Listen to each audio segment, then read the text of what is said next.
Healthy Rebel Radio is sponsored by the Healthy Rebel app. 300 plus secretly healthy, delicious, mouth-watering dessert and treat recipes made with all-natural, whole food ingredients.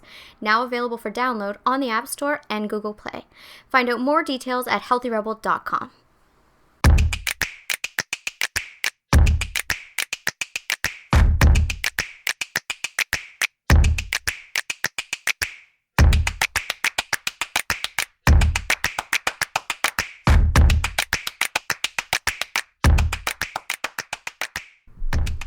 Welcome to Healthy Rebel Radio. I'm your host, Dr. David Dizer, and I'm here with my Dami Health Healthy Rebel co-founder, Amy Lane. Good morning. Good morning. How are you today? Good, how are you? Good, thank you. So much to talk about this morning. Let's start with we were talking about Joe Biden the other day and how Obama turned to him during the State of the Union and talked about curing cancer and how he supports him and all these things. Sure. And they were talking about the moonshot. Now, it finally came out what that moonshot was. And Joe Biden did a blog post that was sort of tied to the State of the Union address. And I'll read what he said about what the moonshot means. Joe Biden? Joe Biden, yes. To double the rate of progress so that researchers make 10 years of progress in what would normally take 5. This is our moonshot, he said. So that's basically what they're talking about. It's not one specific means of research or one specific topic they're researching. However, there is being a lot of funding put into what we were speaking about, and it is the number one thing on the docket right now. But basically, they're trying to speed up research. So today, Associated Press is giving all these quotes from Joe Biden about what he is now calling the politics of cancer and what has actually slowed down.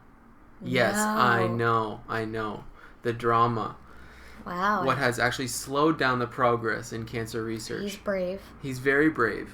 He's met with, I think it said over 200 oncologists and people in the industry, and the whole article is quotes from him about how the system is being affected negatively by, physicians. Red tape, basically. Yeah. I mean, we know that. Oh, very interesting. And he's going to try and blow it wide open. Well, I wish him well, and I hope he stays safe. Yes, absolutely. On a different note, this is a story that obviously Amy hasn't heard any of these stories. I think you'll find this one interesting. In Oregon and California now, as of this week, I think it's been announced that it'll be beginning, is that women can go to pharmacists for prescriptions for birth control pills. Thank God. As opposed to going to a GP. I've been saying this for how long? I figured you'd be excited about this. It makes me crazy. They act like they treat it, I don't even know, like they restrict birth control like it's heroin. I can't take it. That makes me really happy. I think that a lot of people that don't have the time or money to access a GP will be able to access birth control, and that empowers women. I think that women should be able to get birth control no matter what. Yes, definitely. I agree. I've always felt that way. Mm-hmm. Now, there are some things that you need to know about before you start birth control, and it is beneficial to see a physician in some capacity before doing, like, artificially changing your hormones. This is what people worry about. However, in Oregon and California, hopefully they're training the pharmacists to go over all the pros and cons and what you need to know. I'm not pro birth control as a method of... No, absolutely. As the top method, yes. But I'm saying I remember when I had birth control pills and I would run out, and then the whole rigmarole of trying to get more, I felt like I was getting some contraband substance. It was ridiculous. Yeah. And I'm thinking about people that their main goal is preventing pregnancy. And as a woman, I think we should have access to everything and choice. It's our bodies. We get to decide. So, do I think birth control is good? There's better options out there that don't affect us hormonally. But if that's the only method, or if you feel comfortable with that, or if it does help you in some capacity, I think you should be able to get it with ease. You should be able to get it without having to pay for a GP visit. 100%. Definitely. So, I mean, the big debate was that obviously is what you're getting at, is that it was sexist. That men can go and buy condoms, but women couldn't go buy birth control. However, you can go and buy Plan B over the counter in most states and provinces, no problem. Which is not acceptable because of obviously the harmful effects on the body that Plan B has, or that just and now major changes. Go to your pharmacist. It's great. Simple prescription. Still not off the shelf. So they've said that, because in the last however many years they've moved a bunch of drugs to the shelves, like Tylenol, aspirin, these types of things. Yeah. Antihistamines. They've put warnings on the box about how to take them. Most people, heed those warnings and take them a certain way. Why can't this be done with birth control pills? Their negative side effects, the list is not like it's worse than a lot of these medications that are already on the shelf. So that'll probably be the next phase and where things go. Yeah. But for now, definitely easier to get them. I think that's great for women. And again, I don't endorse birth control as the best method of birth control, but I think that we should all have access to it. I don't think it should be on the other side of any decision of anybody else but my own. Definitely. 100%. Yeah. Just totally into that. Absolutely. Very exciting for sure.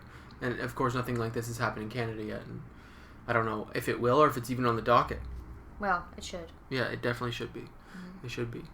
The next story, really exciting for nutrition, for holistic nutrition in general. What are you gonna say, Davey? You're gonna love this. Okay. Food, as of this morning, food affects sleep.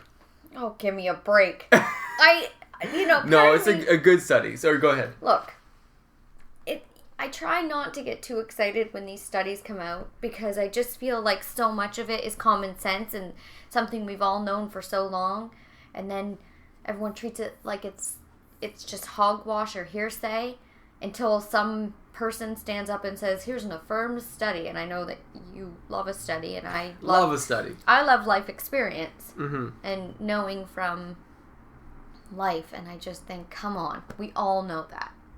We all know that. But now it's official. Oh, give me a break.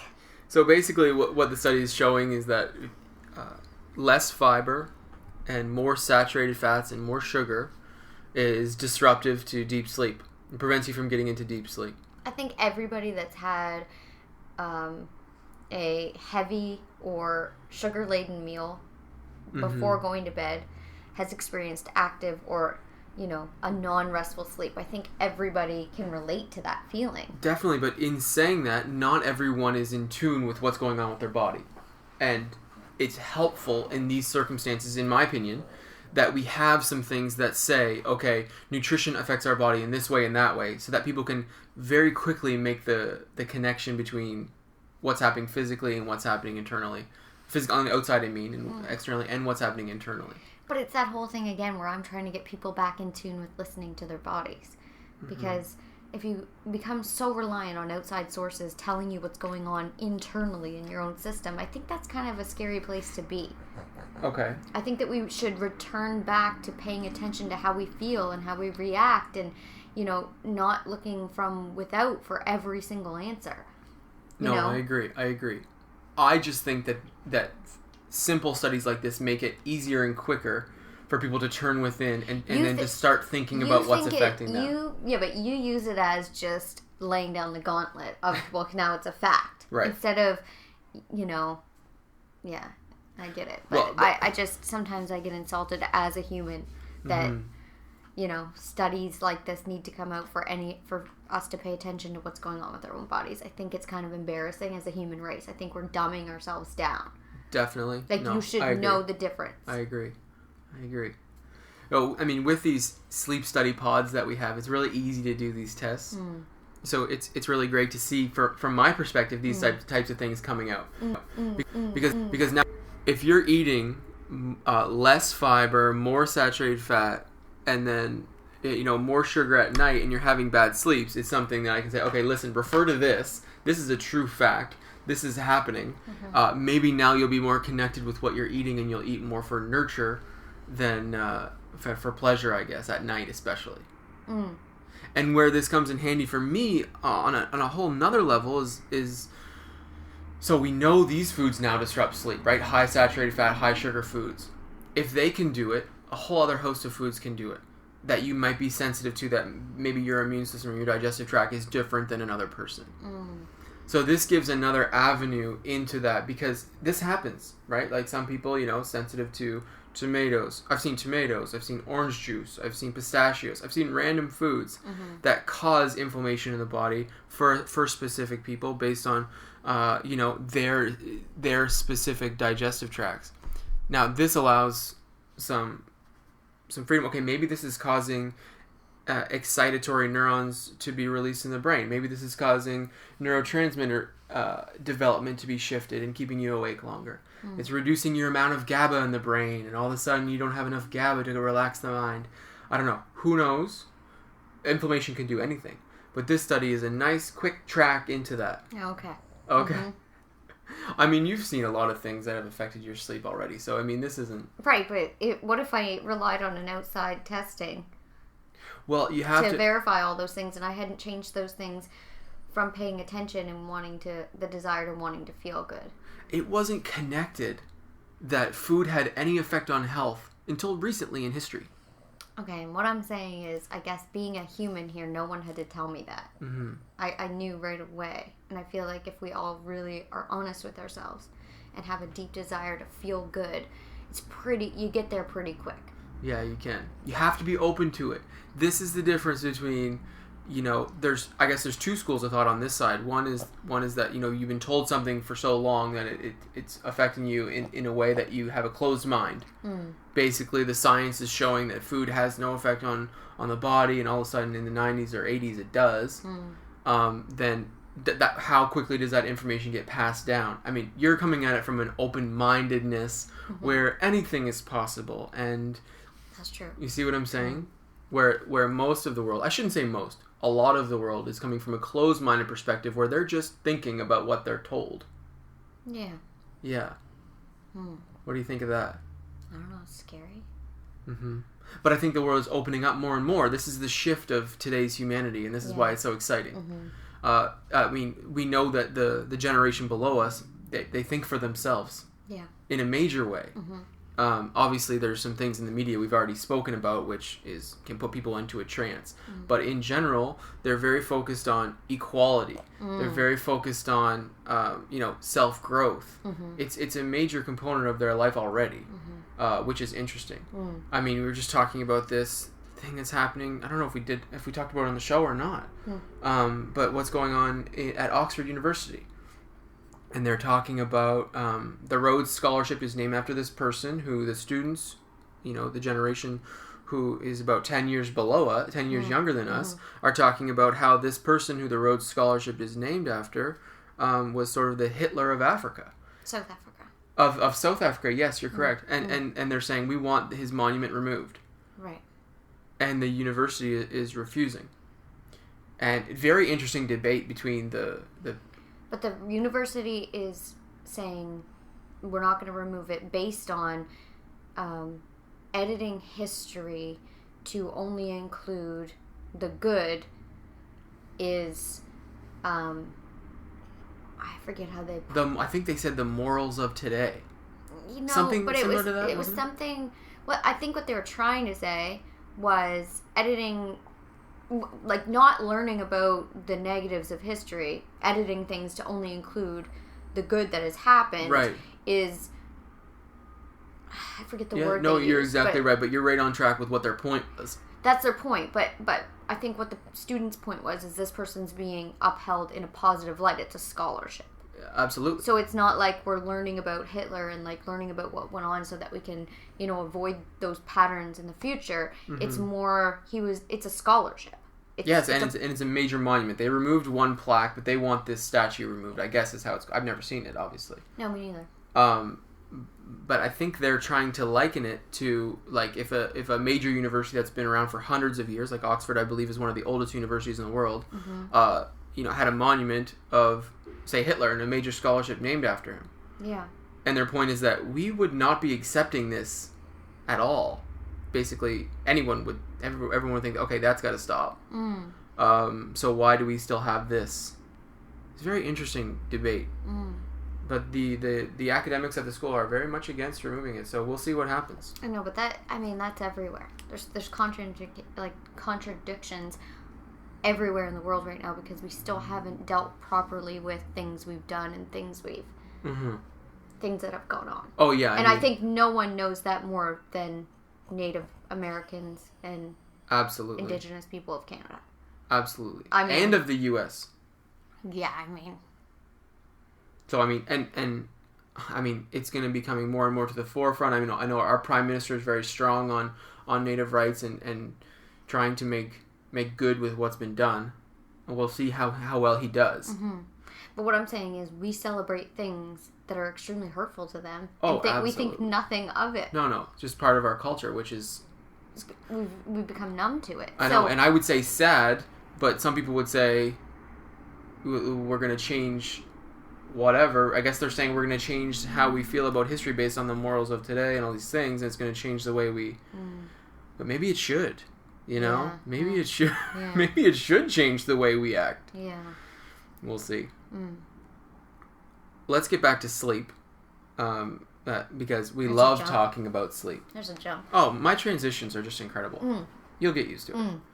I love sleep. Sleep is one of my favorite things. Oh, and I love talking about sleep because there's so much to talk about.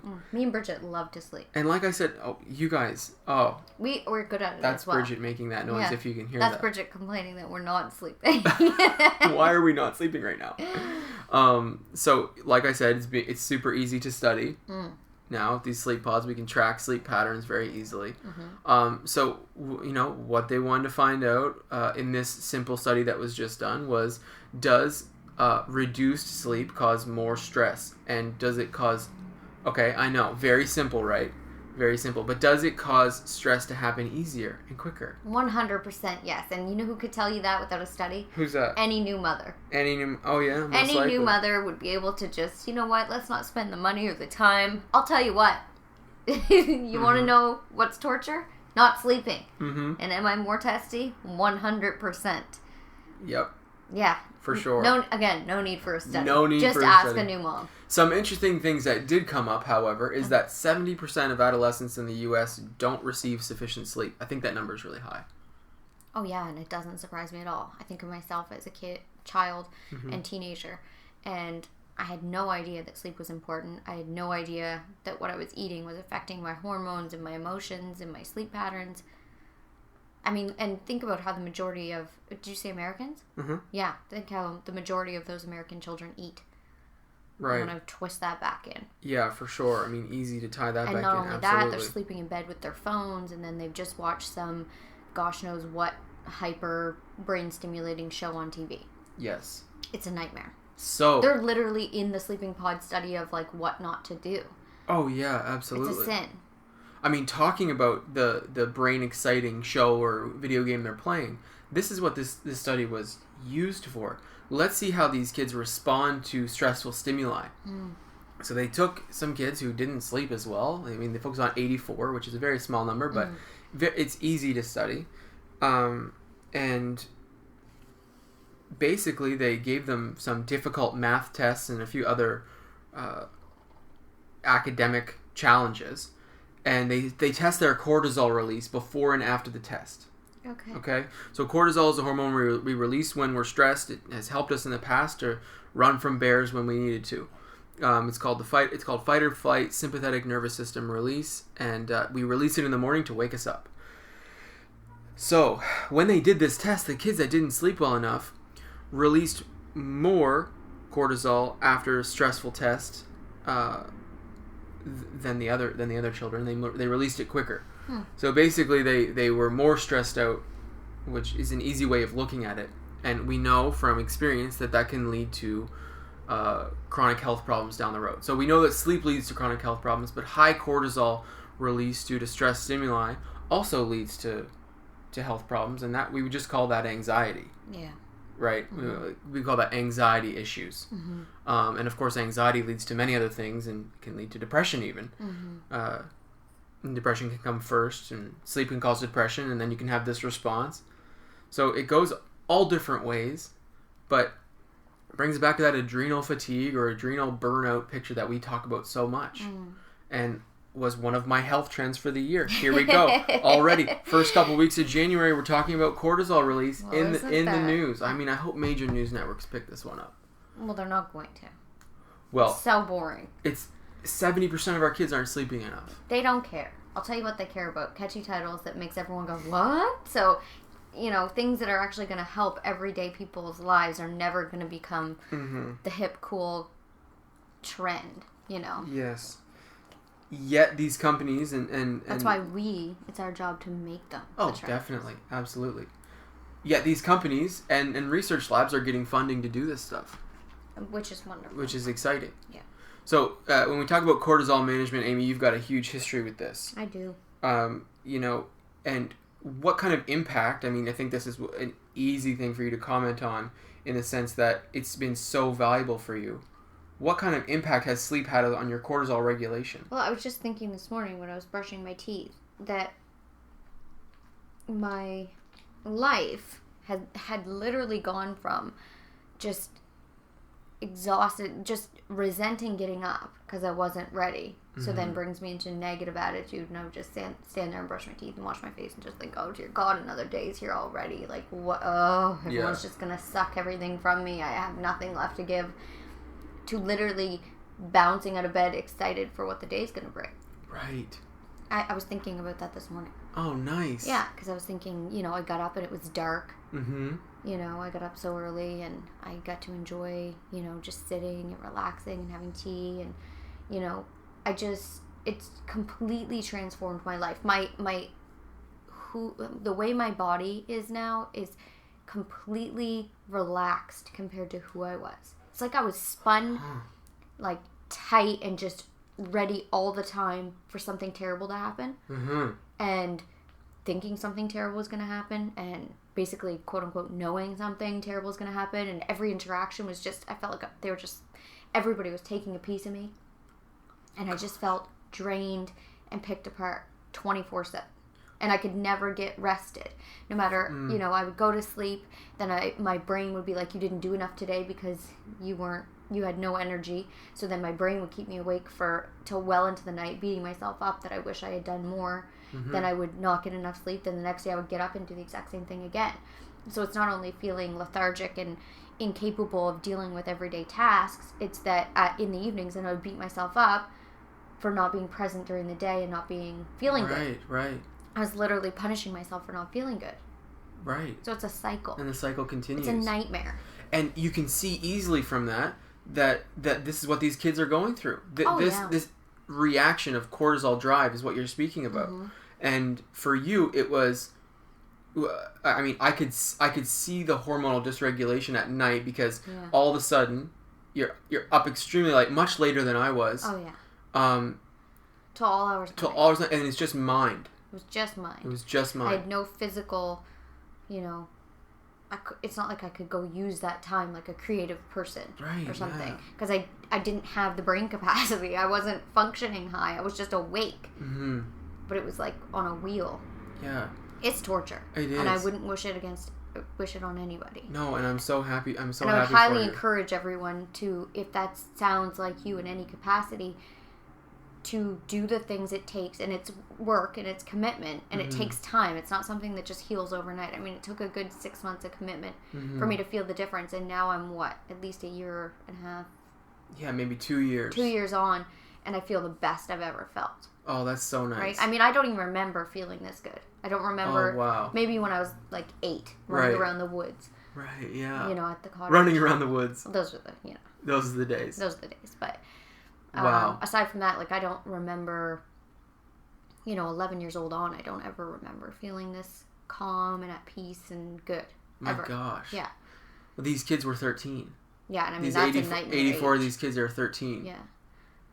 So, I guess, from your perspective, it's get to the sleep first with these kids? What do you think is the answer? Diet first. I mean, I remember, for the kids. Because I remember that was the age that, I was old enough to make my own breakfast, so I just stopped. Yeah, and, my parents were really busy, and I had siblings of different ages. And right around that time, my sister, because she's quite a bit older than me, had a baby, so no one was paying attention to me, in those formative years. So I just stopped having breakfast, and nobody noticed, and I didn't know that it was right. So I'd go to school, lethargic, have crash, I was moody, then everyone puts on you're the moody teenager. You know, the cycle begins, right? And then lunch, it's like, I have $2, so I'll get a slice of pizza. Just crap. Pure crap. No nourishment. And then it continues. There, it goes from there. Okay, so you're saying start with nutrition as a means of, because for you, I mean, no fuel in the morning, you're not going to have good cortisol release anyways. You're not going to be able to regulate your hormones properly because of low nutrient intake. Very simple. And I know that we think that children get to that 11 to 13-year-old age, and we have to encourage them to start making choices of their own. But I think it's too early. I think that definitely. It's way too early. Thinking back to myself, I wasn't capable. My brain was not fully formed. No. And I think that, we should be encouraging and setting out healthy options because these are children and we shouldn't be rushing them to grow up. And I feel like we're rushing them, So I think that we should be setting that all out for them until they leave the home. I do. Definitely. And at least monitoring it. I think it's part of it, and I understand, like, everybody's busy and parents are like, let's see how you do kind of thing. I get it. But, the biggest thing is don't bring it in the house if you don't want your kids to eat it. Absolutely. So many important components. I would agree that nutrition, huge. Number one. Also, the things we talked about yesterday with talking about devices. Devices out of the bedrooms. Yeah. Out of the bedrooms. I mean, if they can reduce this number, because lack of sleep, this not only contributes to anxiety disorders, it contributes to low cognitive functioning. I know. So, this has to be addressed right away. So hopefully... And from a parent's perspective, if you want an easier to deal with teenager, these are the ways. Help them regulate their hormones through food, through, going to bed and having good night's sleep, and your life is going to be easier. I know those things seem like they're extra work on top of what has to be done as a parent, but in the long run, it's going to be easier because you're going to have a healthy, higher functioning, teenager. And who can then develop and make their own decisions in a positive way. Exactly. Well, good. Yeah, absolutely. So lots of good things coming out today. Thank you so much for listening. This is Healthy Rebel Radio, episode 10. Have a great day. See you.